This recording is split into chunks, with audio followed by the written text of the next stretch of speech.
Nella NG officiel. Nella NG. Écoute, like et abonne-toi à Nella NG officiel sur YouTube. Nella NG officiel. Pour l'actualité musicale congolaise, art et divertissement, écoute la voix d'or. Nella NG te dit toute la vérité. Canal Doré TV, une chaîne idéale pour vous détendre en famille. Du théâtre et des gags, elle nous propose un programme complet. Moi aussi, j'ai mis la ménopause. Pour le bino, tu m'as bien. Il y a un gars qui a un téléphone, des vlogs pour vous détendre, relaxer et apprendre. Ici, tout est doré de bonheur.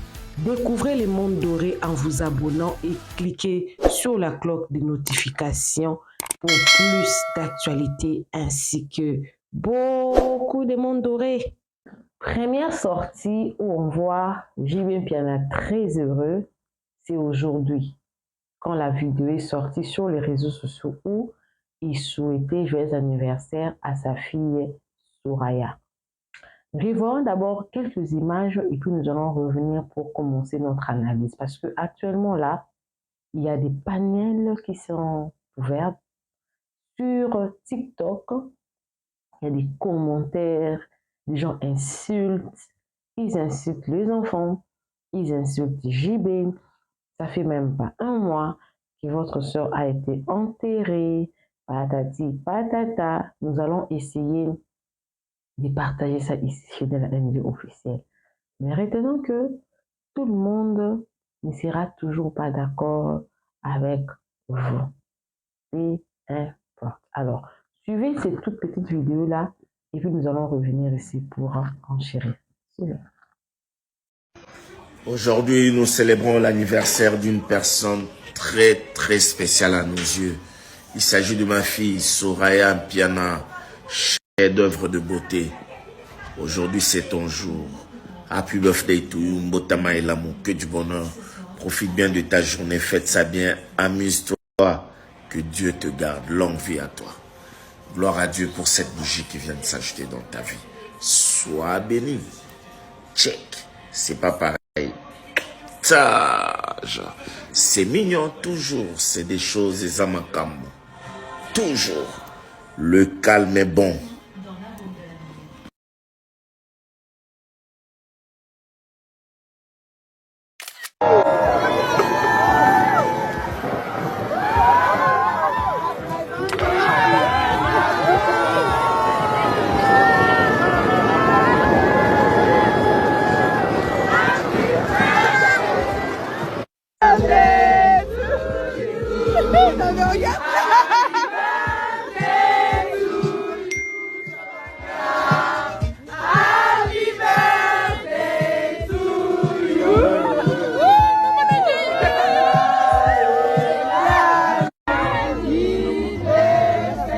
Soraya.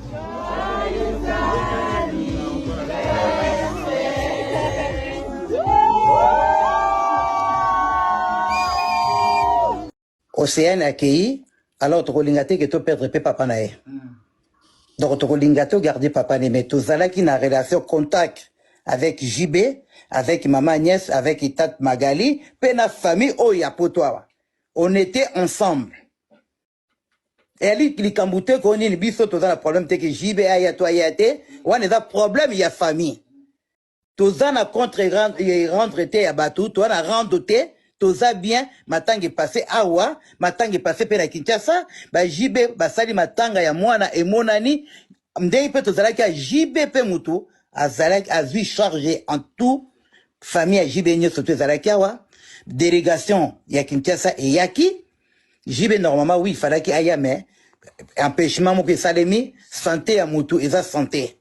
Alors tu ko belela te que nini boena non parce que bato musunde bazali wana baza ko zela malheur moko ekwelela JB to maman Nicole. Bazali eloko bazoluka yango wana. Malheur moko ekweya na kati. Mais biso to lobi loko moko te, biso to lobi te que JB fala ko ya. Non, JB soka ya ngaka la musamwana te, mwana sakei alingaka la musapeto mwana pe batu mususu akei voyage ay kokuta mwana kufi basi bakunda mwana inane aya ikomona Pierre Tombal, il y a pas de souci mais akundi mwana naye avec honneur batamukili batika omagia Océane tranquille. Batika yango vraiment tranquille soki bazana mitema ya bomoto vraiment botika mwana oyo tranquille. Via maman na papa na etali bino pete. Etali bino te. Biso to déclarer te. Tolobi te ko jibe pono yete to finga jibe. To fingi jibe te. Mais bino zo swa bino na nini. Po biso nde batoboti Océane. Biso nde batoboko l'Océane. Papa Océane azotinda mbongo. Mais biso nde tozoboko la mama. Pasi ya mwana ya butu. Kokene na hôpital. Maman, il y a facilité. Mais tu déclarer, mais pourquoi batamikele balingi ba ya kotia ba polémique bisika polémique ezalité. Toleli mwana na biso bien ensemble. Toleli mwana na biso ensemble. Famille à maman na famille à papa. Na Kinshasa nde à part que noko na ye asalaki matanga côté na bango esalaki pa na biso papa na ye pa sali kuna ingere photo na yebi batinto ba yebi ingere photo noko ya Océane asalaki matanga na famille ya mama Océane basalaki matanga na famille ya papa Océane pe basali matanga balelaka mwana siko ndenge nini balelaka maman Marthe na posé question moko peut-être bandeko bolinga pe bayeba ba ondi ya communauté ba dire moko ebimaki na réseaux sociaux soit disant que Maman Nicole, tant que na JB azalaki surtout na Frank Sekate, basi bakabwana ke. Et puis Frank Sekate n'a jamais ko vendre ndako moko na Maman Nicole. Batika ko vendre jamais ndako moko. Tant Maman Nicole a commis na JB, Frank ayaki ko bondela ipo bazongana, mais Maman Nicole atikala jamais kolinga bazongana. Atikala jamais kolinga bazongana. Omoni mobali soki mwasi aboyiye. Bazalaka na eloko moko boye na kati parce que yete mutaboya ki Nicole nde mutaboya ki ye wana kutu Nicole akutana na pena JBT ezaba makamu na bango na kati ya couple oye ilikanaki mwasi amonaki ke non nakoki kovanda no lisusu te Nicole ayi koboya Frank Seki nde après nango wana ayi kokutana na JB tango akutana na JB Frank Seki asa tikali makambo ya sima le passé Nandegi Nicolas Vizeme. Nandegi Nicolas Boti. Franck Seki a sur na page te. Merci maman Marthe. Sikoyo, naissance ya Océane, comment ça a été aperçu par l'artiste et musicien JB Piana? Non, Nicole Tonga Boti, JB a na voyage, a na Afrique, a awate. Biso to zalaki awa na poto. Mobali nangai muta accompagner Nicole na maternité. Biso pe batobimisa Nicole na maternité. JB na oui no sait que moi sinayo aboti mwana. Tango pe 3 jours si je me trompe pas, il a sorti à maternité, JB aiko tala mwana nae. Oh photo bomona kawana. Yaki bébé wana. Jibe ayaki ayi kotala mwana nae.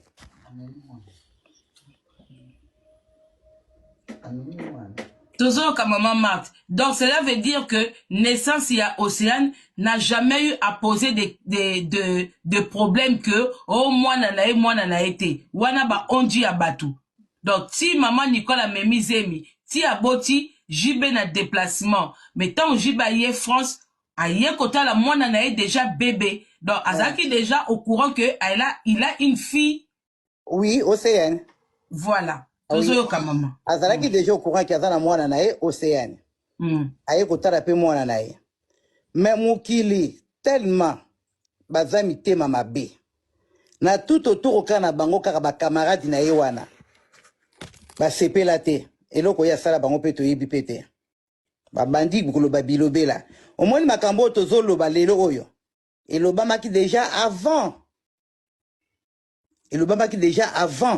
Kaka bato. Attends maman Marthe, ndeko longolinga ba commentaire, zonselanga ba commentaire, bazo tapoter, zonse ba commentaire, on en a besoin. Merci. Pardon maman Marthe.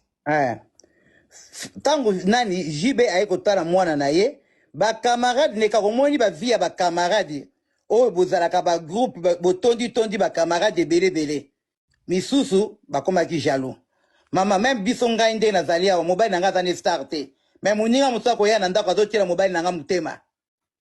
ngana ndako na ngana coach saka ba camarade te ya ona ndako yesa pele kinanga tika ba camarade do ba camarade wana ba ki jalouse na ye alors ba sepela ki tendengi ya boti na JB ale bazwi likambo wana babambi Frank ndenga za wana Frank atikala komona grossesse wana te Frank atikala komona elongi océane te Frank atikala komema océane te koma akende kozala mwana na ye soka azalaki mwana na ye alingaki koluka pourquoi yako luka mwana na ye te Frank aloba ta ITOT nde toyoka kutu na bato mosusu balobi Frank mwana Frank abi aza mwana na ngai te mais pourquoi bato mokili balingi ke babuzwa mwana na bapesa na Frank batu tout oyo baza kosala sala tout wana ba jaloux ya mama Nicole ba camarade ne kaka ya bato mosusu te ba camarade ne wana kaka bazalaka n'époque wana bango wana kaka po mama Nicole ye azalaka kotambola kana ba mikolo ba camarade mosusu ba me mikolo nanga ba benga nga yaya mais tandis que baza mikolo nanga mama Nicole aza mwana 73 nga aza mwana 67 mais ba misusu baleki nga na âge ba benga nga yaya nandimaka kaka mpo naza yaya na ye mpo baza ba camarade na ye alors jalousie wana elata depuis mais jibe atikala kowanga na mwana na ye ata mokolo moko te jibe azalaki kotinda mbongo na mwana na ye à chaque fois jibe soki aye Paris azalaki komona mwana na ye ekomaki ye moma ke ndenge ezalaka mpona oyo bablokaki bamusicien c'est l'époque wana nde esalaki ke mwana azomona susu papa te po bakangaki bamusicien bayaka lisusu te baserie ya bakombata wana ezwaki mwa temps mais vous avez vu deux petites vidéos. Sur la première vidéo, on a vu JB Piana en train de souhaiter à sa fille Soraya un heureux anniversaire, ce qui est normal pour tout père qui a plusieurs enfants et que c'est l'anniversaire de l'un de ses enfants.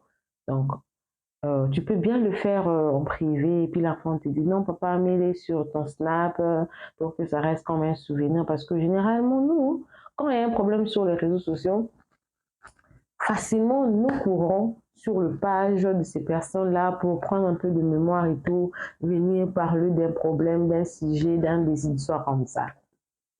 Et les deux, il y a une petite vidéo qu'on voit les Piana en train de fêter. On a vu leur grand frère, bien sûr, c'est lui qui avait fait le discours à l'enterrement d'Océan Abraham. Ils étaient là, ils ont fêté et les commentaires étaient tellement négatifs. Déjà, votre soeur n'a même pas fait un mois à terre, vous faites déjà des anniversaires. Alors, on va essayer de décortiquer ça. La première des choses, j'aimerais dire que l'anniversaire, ça se prépare. On connaît la date qu'on est. Comme moi, là, je suis née le 11 mai. Déjà, je vous annonce que mon anniversaire, c'est le 11 mai. Alors, je peux prévoir quelque chose, du genre une petite réception avec ma famille, mes amis. Ah, venez, on va partager quelque chose et tout, en famille, on va boire et tout. Mais dans ces laps de temps-là, il y a un événement qui s'est passé quand même, le 30 par exemple, le 30 avril. On participe à ça parce que ça a choqué. Mais 10 jours après, j'avais déjà prévu, par exemple, la salle est payée, beaucoup de choses ont été déjà payées et tout. Je vais aller fêter parce que c'est mon anniversaire, ça a été déjà prévu bien avant. Le cas fortuit est venu, mais les plans étaient comme ça. Et surtout que nous ici, je mets d'abord, je ferme d'abord la parenthèse de cette histoire-là, de l'anniversaire de Soraya qui a créé beaucoup de polémiques parce que je ne serai pas longue. J'ouvre une petite parenthèse pour raconter comment ça se passe ici en Afrique du Sud. Je connais une maman, une amie, nous parlons très bien. Elle a ses enfants qui étudient dans la même école que mes enfants, c'est une Congolaise aussi. L'amie de son fils avait perdu sa mère. À sa crise cardiaque à Koufi. Pendant que Azana morgue, bana il faut baya classe. Bana il faut baya classe. Bana mama na bango aza na morgue mais bana baoya classe. Bazoya classe. Kaka jour babimisaki bazana, je rappelle que bazana na 3e primaire. Vous connaissez mosusu na 5e primaire. Mosusu nde azalaki na high school. Je crois 2e CO. Baza misato. Mama baza marié na papa na bango. Bazoya classe ka mokolo kor ebimaki nde bayaki te bakundi lobi nango bana wana baye classe. Nde mama azobetelanga liso alobi biso na Congo so okufeli parent boye pendant période okor eza na morgue ti ekobima ti bakokunda okozwa mpe 1 semaine okokende classe te. Mais ici c'est mama biologique. Ntango nayaka mpe Afrique du Sud sika ezala na camarade ya mobali na nga moko basalaka ni place moko akufela ye papa. Papa na akomenda akofanda na homme de vieillard eto azalaki na retraite akufelaki ye wana abandaki kokende mosala tout le jour mais kor ezalaki na morgue ya okende mosala kaka jour babimisaki na avant midi bake bakundi après midi aki opesa entraînement parce que aza coach ya karaté. Bato ntango bazoya na baréseaux sociaux bazoloba osala baanalyse peut-être bayebi na bango culture ndenge elekaka na bamboka mosusu te. Na Congo le deuil prend une éternité par exemple. Mais na poto le deuil finit le jour où on enterre la personne, fini terminé. Tout le monde on peut attendre bakundaki Janify, je crois quelques jours 3-4 jours après bamoni mama bana ena bani baki osala ba course et tout et il lobamaki suka mabe. On oublie que nous n'avons pas la même culture avec l'Afrique. Après l'Afrique, ils n'ont pas la même culture. Alors, ça, si vous n'arrivez pas à comprendre ça, pourquoi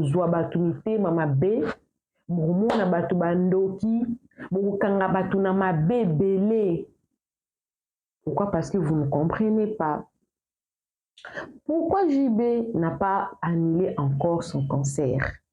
Parce qu'on lui a conseillé de ne pas annuler. Continue ta vie. Tu accumules beaucoup de stress. Ce qui est arrivé est arrivé. Prends le temps de tamiser aussi longtemps que le corps a été enterré. Vous pensez que JB n'a pas mal? Il a toujours mal. Mais il doit continuer à vivre. JB a plusieurs enfants. Il a perdu un enfant. Mais il doit prendre soin des enfants qui sont restés. Enfin, na moyen ya kokili ko salelango. Ça ne veut pas dire que ceux qui ont fait l'océan a coupé ses sous Soraya joyeux anniversaire. Bien sûr, Soraya Zamwana Botamina Libala. Vous ne pouvez pas comparer Soraya et Océane. Pourquoi? Ne me prenez pas trop mal, je vais m'expliquer. Je vais m'expliquer, ne me prenez pas trop mal, ne m'insultez pas, je vous en prie. Je vais m'expliquer. Je m'explique. Soraya Azamwanoyo, maman na etanga bandizeni. Jiba ebiki, moi sinanga anazeni. Abimaki obeta concert azong na 10 francs, maman na le. Basikusa zeni, basoi, kosanza, badouleur, kobota.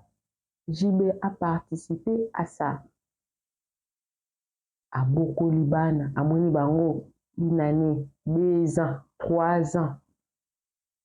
À Pessi Combo, enregistré des histoires comme ça. Océane n'est pas né dans le mariage. Il est né hors mariage, avec toutes les histoires que nous avons apprises. Vous avez écouté JF Ifongue, non? Abi, et tous ils étaient déçus. Tant mon maman n'a pas dit que moi, Nazé, j'ai vraiment déçu.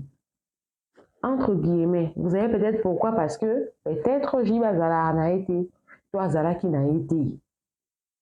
Azala qui n'a été. Pourquoi vous voulez côté, voilà. Peut-être que Azala qui n'est franc qui sait qu'il y a. On a respecté peut-être que Azala moi, mais tous étaient déçus.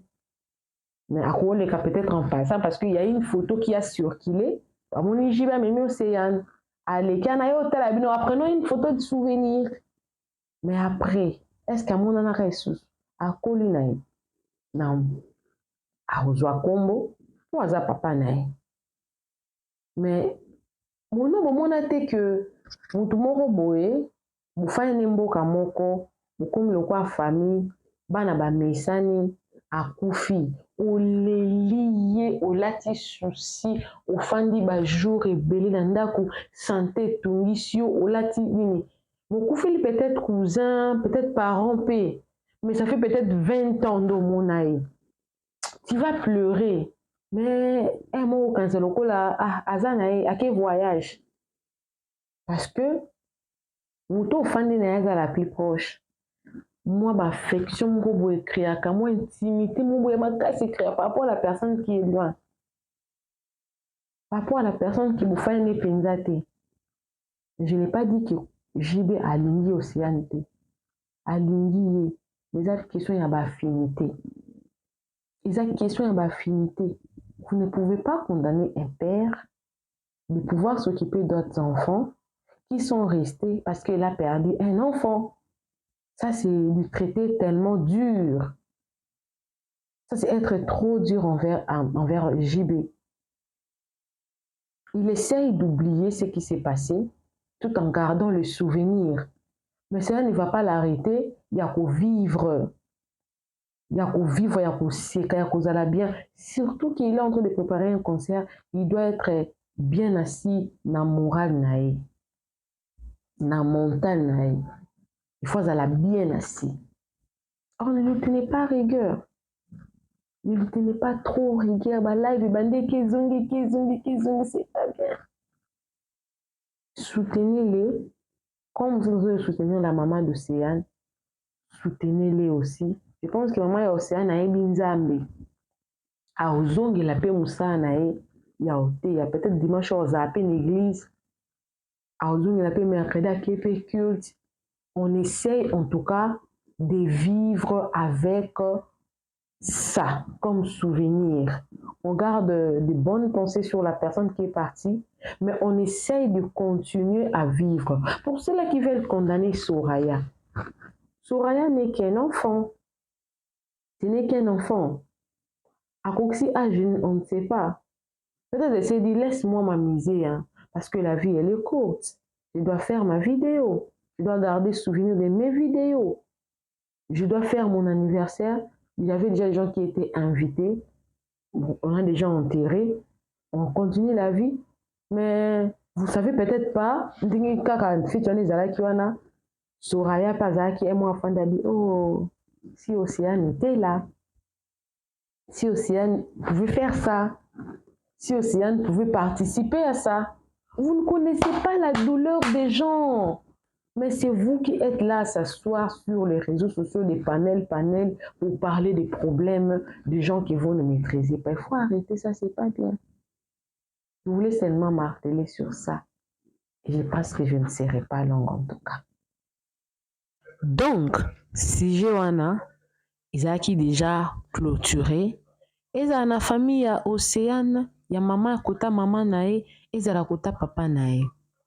Bazo reconnaître bola mo belé au JB à saleli moi na bango pe moi na nae Océane. Bo ki bien de comment Nicole a lobby Océane a si akoufi ba ko linga te ko perdre sous JB. Raison pour laquelle bomoni JB aza libre azo paraître les kambabimi akende pe déjà pas basangoti. basambeli mpo na ye bapesi chapelet. Quoi dire de plus? Eloko olobi eza te.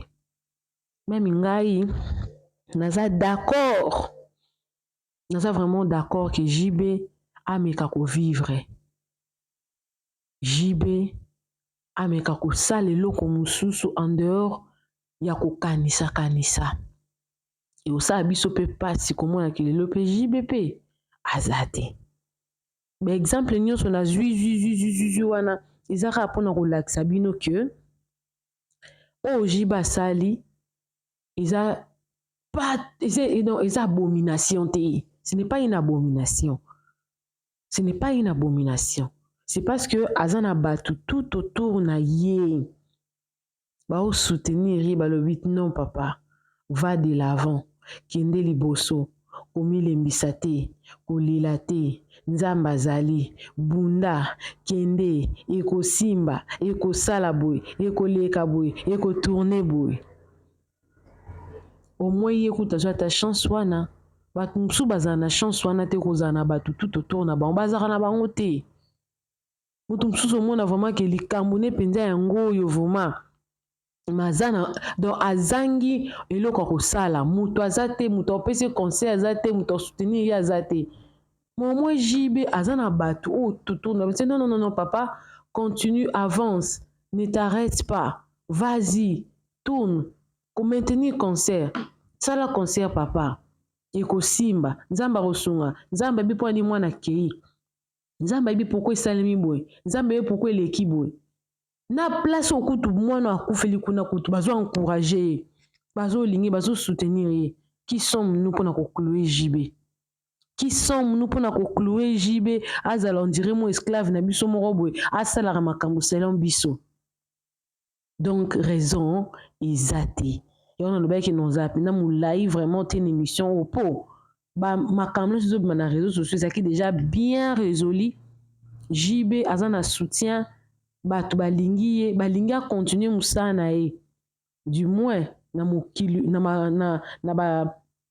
ba jour nzamba pesi na mokili a continuer ko sepelisa ba mélomane na e ba BCBG.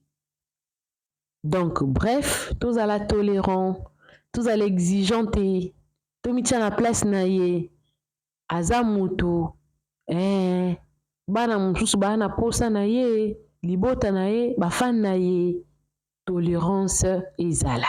Yango bomoni na bandino na ba vidéo ya anniversaire, na tiebe vidéo ya ndeko mama Nicole ye moko ninga zo ploba. Donc après na salle analyse, na jube exemple o ndenge le kana koto yo. Pour combien ils a peut-être normal ma comme so biso tout le monde loko les a loko abomination loko les aggrave loko non c'est normal. Alors beaucoup de courage, moi aussi je l'encourage également papa chéri CP là au moins souci zaka kapona wake parce que aux hommes la 14 ans a dit ban on le perdre mon côté olingo perdre te olinga bango so 10 bazalo mona ka bango olingo perdre te mais ceux qui nzamba permettre au perdre moko 9 o batikali olinga peka oza penesion ils ont occasion au coup kiza que il veut profiter au maximum de jouir de ses enfants parce que dans la vie rien n'est acquis. Rien n'est acquis. Alors, nous avons sabine ba vidéo pour la dernière fois. Nous avons assisté. Beaucoup de bonheur à vous et surtout un bon week-end. Soyez bénis. Continuez à encourager. Bateau baza tout autour na biso na ba circonstances difficiles bazo traverser. Alors se posant na biso travailler na promotion na publicité, toza na copyright, community strike, ou na problème AdSense, monétisation en général, n'hésitez pas de me contacter, on verra dans quelle mesure on pourra vous aider.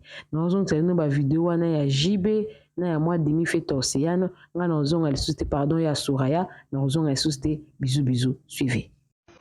Aujourd'hui, nous célébrons l'anniversaire d'une personne très très spéciale à nos yeux.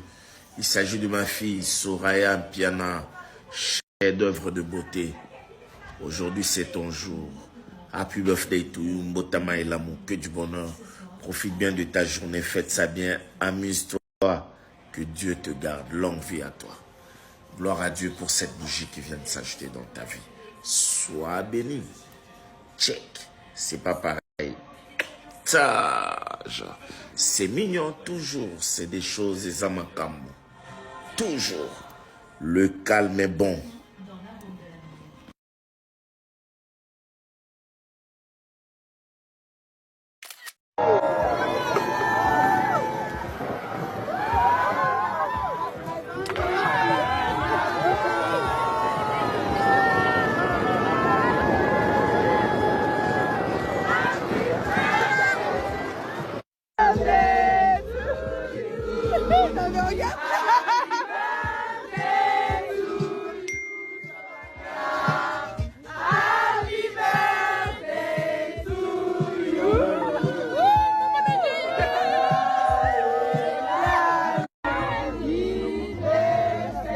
Soraya.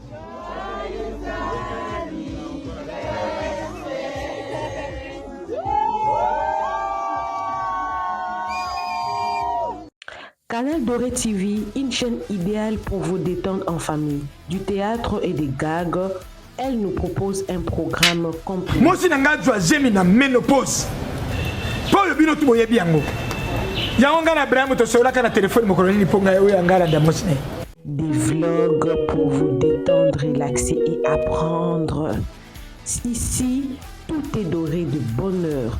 Découvrez le monde doré en vous abonnant et cliquez sur la cloche de notification pour plus d'actualités ainsi que beaucoup de monde doré.